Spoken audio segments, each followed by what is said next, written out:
Que bom a gente poder dividir conteúdo importante. Fevereiro tem uma cor lilás de um assunto que muitas vezes a gente não conhece direito. Pois é, a gente trouxe esse assunto exatamente por isso, para trazer informação para você. A gente vai falar sobre o lúpus. O que acontece é que muitas vezes a gente tem uma ideia do que é, né, lúpus. Parece que é algo na pele, é uma doença autoimune, né? Mas a gente nunca sabe a fundo e é importante mesmo, né? Porque fevereiro, então, é o mês de conscientização sobre essa doença, uma doença que atinge entre 150 a 300 mil pessoas no Brasil, segundo a Sociedade Brasileira de Reumatologia. É um número alto que assusta, né, gente? Mas o que causa, então, o lúpus? Como que você pode identificar? Ou será que só o médico pode dar um diagnóstico? Hoje o nosso convidado é um médico que entende muito do assunto, parceiro da Vale Infusões, é o Dr. Marcos Moreira. Seja bem-vindo, doutor. Muito obrigado pelo convite. Vamos falar um pouquinho sobre essa doença complexa e que eu costumo falar que é a paixão de boa parte dos reumatologistas, justamente por essa complexidade. Muito obrigado pela oportunidade de falar. Vamos então, né, pela pergunta básica, para que a gente possa entender o que é o lúpus, o que causa a doença nas pessoas, doutor? Então, o lúpus é nós temos alguns tipos de lúpus. O lúpus mais falado sobre a patologia é o lúpus eritematoso sistêmico. Ela é uma doença autoimune, então ela tem um perfil de envolvimento do sistema imunológico da pessoa. Se a gente for simplificar bastante, nós vamos dizer que o sistema imune acaba se revoltando contra o próprio corpo daquela pessoa. E aí pode gerar processo inflamatório diverso. Então, fatores causadores têm correlação com essa revolta do sistema imunológico, mas também pode haver ali um gatilho de origem infecciosa, gatilhos de origem de acordo com hábitos alimentares, enfim, existe uma infinidade de fatores que podem desencadear, mas é sempre importante lembrar que por ser uma doença autoimune, é preciso que haja sempre um gatilho genético. Então a pessoa tem que ter uma parte genética para uma predisposição ao desenvolvimento dessa doença, junto com um gatilho ambiental. Então a pessoa já nasce com a predisposição, mas desenvolver ou não dependerá de diversos outros fatores, como questões da vivência da própria pessoa. Já a gente pode até entender como que você em casa pode chegar nesse diagnóstico. Ah, porque olha, minha mãe tem, meu pai tem, será que eu vou ter? Já a gente entende se existe algum exame que dá isso para você também, sobre essa tendência genética ou não para ter, tá bom? Vamos pensar na qualidade de vida de uma pessoa que tem lúpus. A gente está vendo pessoas sofrendo de dor aí, né, doutor? Quem tem lúpus, como que pode ser prejudicado no dia a dia, então? Então, o lúpus é uma patologia extremamente complexa. Da reumatologia é uma das mais complexas, justamente porque ela pode gerar processo inflamatório e agressão em diversas partes do organismo. Então, a resposta para essa pergunta, muitas vezes, depende. Depende do que aquele lúpus vai desencadear na pessoa. Há pessoas que vão ter, por exemplo, problemas com erupção de pele, como você citou muito bem. Há pessoas que terão problema com inchaço e dor articular, mas isso não é comum para todas as pessoas. Há casos e casos. Existe um caso, eu gosto de falar sobre esse caso, que, por exemplo, teve uma paciente minha que ela ficou por mais de 10 anos tratando uma patologia como urticária, ou seja, coceira, prurido, aparecimento de lesões de pele, e no fim das contas não se tratava de uma urticária tão simples, era um lúpus eritematoso sistêmico.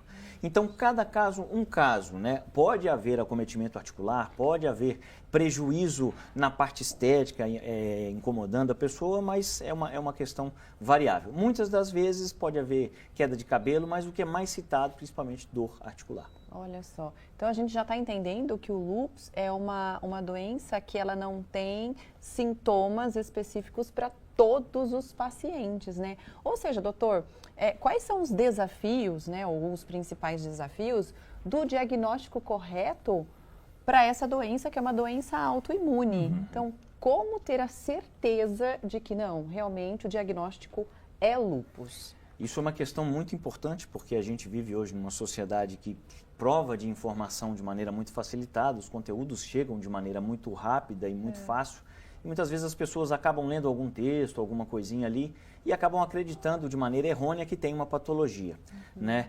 E é extremamente desafiador o diagnóstico do lúpus exatamente por conta disso. Se a gente for olhar na reumatologia, nós fazemos diagnóstico a partir do que a gente chama de critérios diagnósticos. E aí esses critérios levam em consideração alguns sintomas, vou citar alguns como, por exemplo, queda de cabelo pasmem vocês, febre é um dos sintomas que pode estar relacionado ao desenvolvimento de lúpus, do diagnóstico de lúpus. Algumas questões como o aparecimento de uma lesão vermelha, que chama lesão em asa de borboleta, que dá na região das têmporas, principalmente quando há exposição solar, e algumas alterações de exame de sangue, ou seja, eu diria que é praticamente impossível você fazer o diagnóstico de lúpus sem ter a presença de um médico parceiro ali que entenda dessa patologia. E muitas vezes, até quando há a equipe com médicos capacitados para fazer esse diagnóstico, muitas vezes é difícil, porque haverá casos em que você terá uma negatividade de exames de sangue, por exemplo, e mesmo assim a doença ela existirá. Então, é necessário o acompanhamento com o médico que saiba o que está fazendo e muitas vezes paciência, porque vai demandar muitos exames, idas regulares ao consultório, muitas vezes o diagnóstico ele vai ser um pouco tardio, digamos assim. Doutor, eu puxei uma fotinho aqui, até porque o doutor falou dessa manchinha que dá na pele, então a gente vai colocar para vocês entenderem. O pessoal fala que tem esse formato de asa de borboleta, não é isso, doutor? Então é engraçado, porque muitas vezes a gente acha que lúpus é um problema que dá na pele, nas superfícies. É isso mesmo, na questão? E a pessoa que está identificando de repente isso aí em casa, é bom já buscar um profissional se chega nesse ponto de ter essa manifestação? É interessante, sim, que se faça, que caso apareça esse tipo de lesão, que seja procurado o profissional, o médico, o reumatologista no caso, para que se tire a dúvida e que fique sempre aquela questão.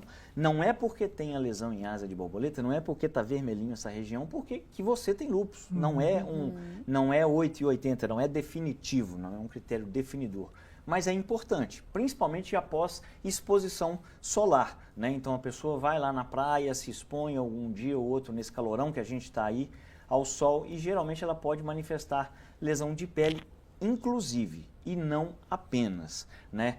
E aí, respondendo parte da sua pergunta, o lúpus ele é uma doença de pele? Não, o lúpus eritematoso sistêmico, como o próprio nome diz, ele é do sistema, então ele pode acometer o corpo como um todo. E a pele também faz parte do nosso organismo, obviamente. Por este motivo, a pele também entra como passível de alteração. E não é somente esse tipo de alteração que pode acontecer. Existe a lesão em asa de borboleta, mas há outra diversidade de lesões que pode estar relacionado a essa patologia. Olha, gente, o Dr. Marcos Moreira vai ficar com a gente, então, durante o programa de hoje. Você pode mandar sua dúvida sobre lúpus, tá bom? Nos próximos blocos ele responde. E também a gente deixa para você, o Dr. Marcos é um dos parceiros da Vale Infusões, tem um Instagram com várias dicas para você. Tá aqui, ó, Vale Infusões, tá bom? Você pode segui-los, mandar mensagem. E a Vale Infusões trata diversas doenças. Então, você pode entrar em contato com eles para saber quais são as doenças ali. Olha, a primeira é exatamente sobre o nosso tema de hoje, olha, lúpus, mitos e verdades. A gente pode trazer isso também no próximo bloco. Agora a gente vai conversar com um doutor. Na verdade, vamos para as perguntas que nós fizemos e gravamos lá no Açaí Colinas. Opa, vamos a elas. Estou conversando aqui com o Raimundo sobre o tema de hoje, né? O senhor tem alguma dor que seja crônica? Não, Lucas, não tenho não. Ai, que bom. Eu faço academia 2 vezes por semana, lá no Santa Rita, então não tem esse problema, graças a Deus. Vamos entender se para doenças reumatológicas que têm as dores nos ombros, é interessante fazer atividade física?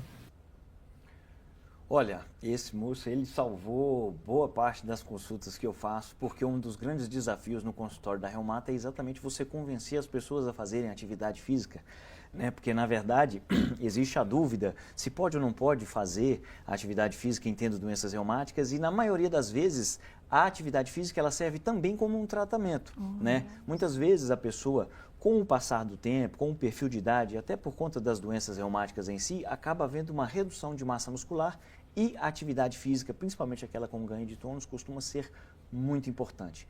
Ajuda muito, não é se pode, é deve. A questão é qual, né? Aí depende de cada patologia, mas é sempre importante. Se movimentar faz muito bem. A gente está conversando, pessoal, com o Dr. Marcos Moreira. Ele é um dos parceiros da Vale Infusões e a gente volta a falar um pouquinho especificamente sobre o lúpus. Para pacientes que já receberam o diagnóstico, também é interessante manter atividade física? E quais são as melhores nesse caso, doutor? É muito importante que se mantenha alguma atividade física, porque o movimento é vida, né? Obviamente a gente entende que a pessoa muitas vezes tem queixa de dor, de desconforto, de rigidez, mas é importante que se faça uma atividade física de maneira regular. A pergunta, qual é a melhor atividade física? A resposta é simples. A melhor atividade física é aquela que você vai ter um gosto por sair da sua casa e ir lá fazer essa atividade. Não adianta nada você chegar no consultório e falar assim, olha, vai lá para a academia 3 vezes por semana, você ir para a academia e detestar aquilo, né? Você tem que sentir prazer em fazer atividade. Então, a primeira coisa é fazer o que você gosta. A partir daí, obviamente que algumas atividades exigirão mais do corpo.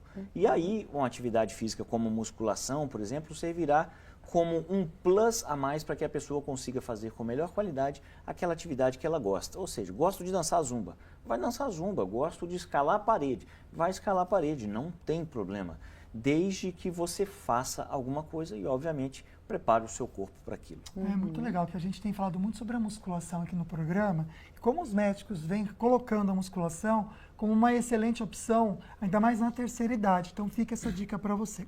Tá calor, tá sol. Nesse momento, então, agora pior ainda, né, gente, no verão.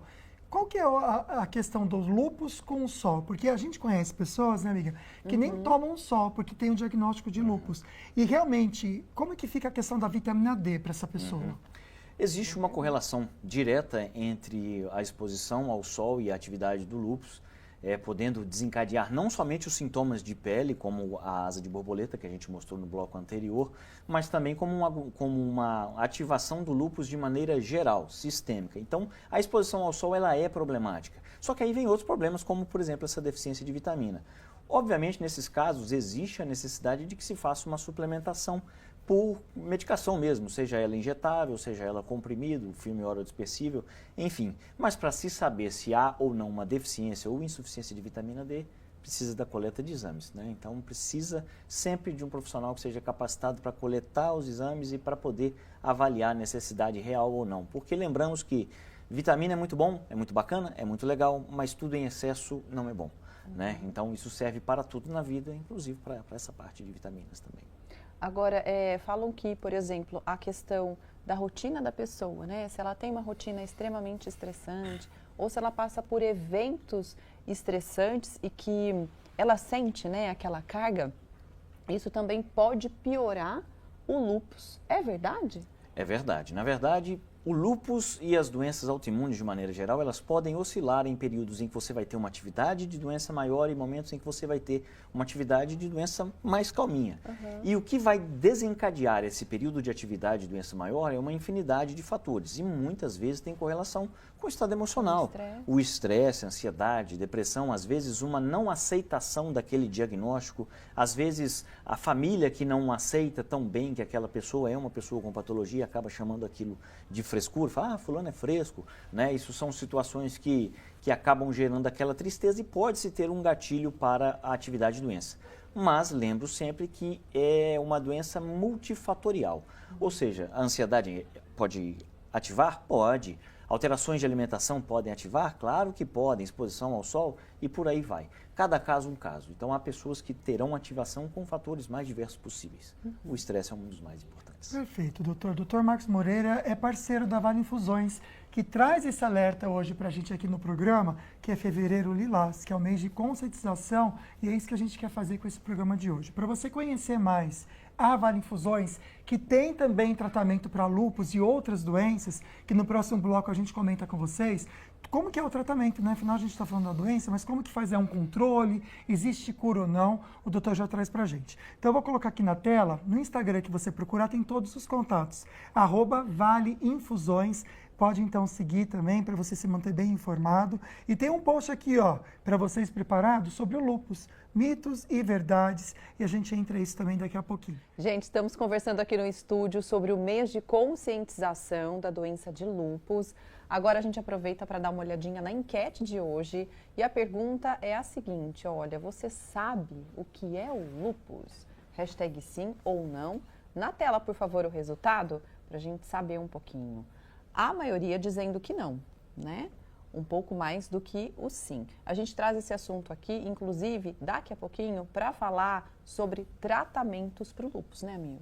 Junto com a Vale Infusões, que inclusive trouxe um médico parceiro, o Dr. Marcos Moreira, que está sendo muito legal o programa com o doutor, né? Tem outra perguntinha, direto do açaí agora, doutor, vamos lá. Estou aqui com o Bruno Galhardo, conversando sobre o tema de hoje. Quero saber se você tem alguma dor no corpo que seja crônica. Todas.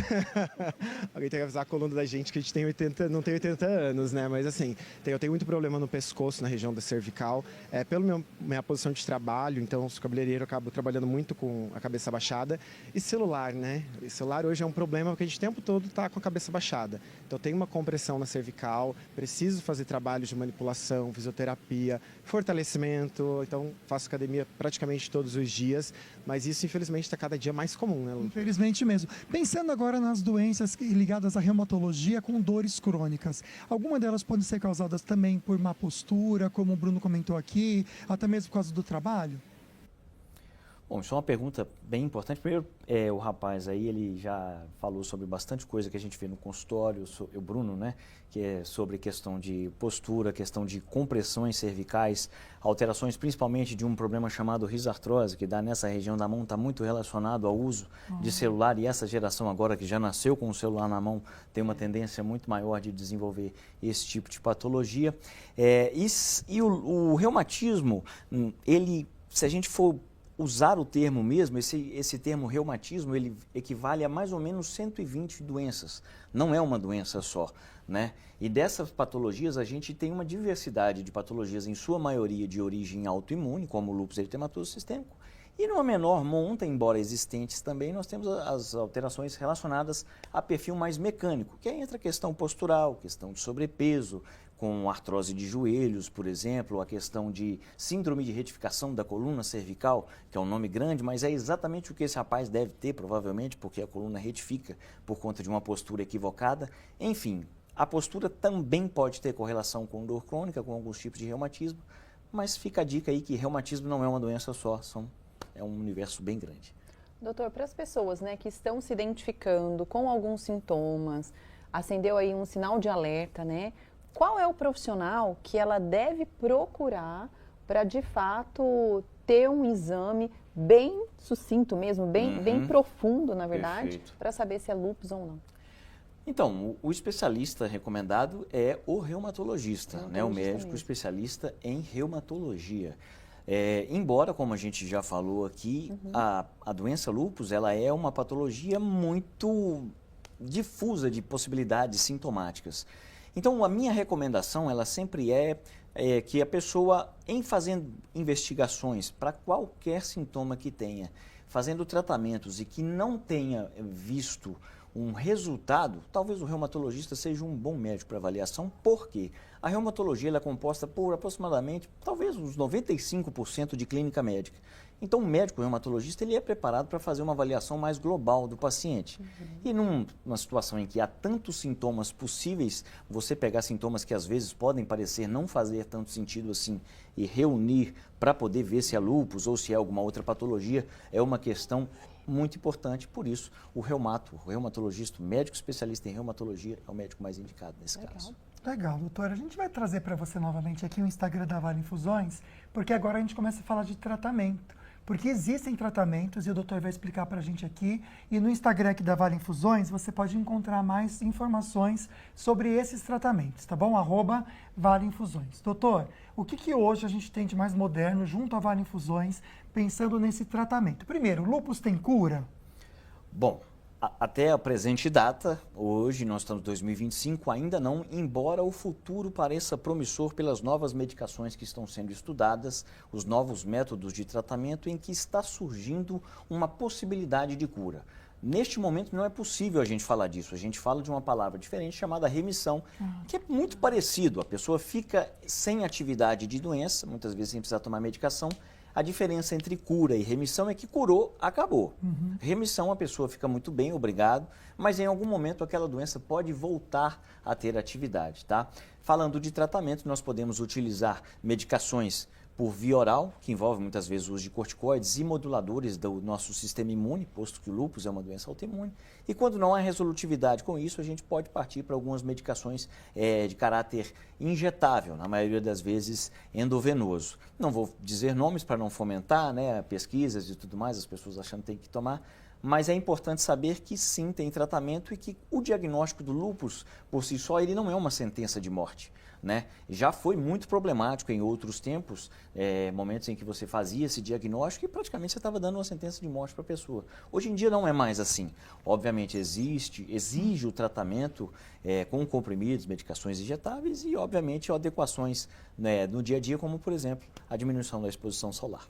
Vou deixar aqui uma pergunta para o próximo bloco, para o Dr. Marcos, sobre a questão do diagnóstico. O diagnóstico geralmente aparece na vida adulta ou crianças já podem receber o diagnóstico de lúpus. E no próximo bloco também a gente aproveita para responder a sua participação, tá bom? Aqui no Falando Nisso. Responder a sua participação. Hoje a gente está aqui junto com a Vale Infusões e o Dr. Marcos Moreira, falando sobre lúpus, diagnósticos, tratamentos e também respondendo a sua participação. Na tela, então, a participação da Rosângela, ela é de Taubaté, doutor, e ela quer saber a diferença do lúpus para fibromialgia. Pode haver confusão?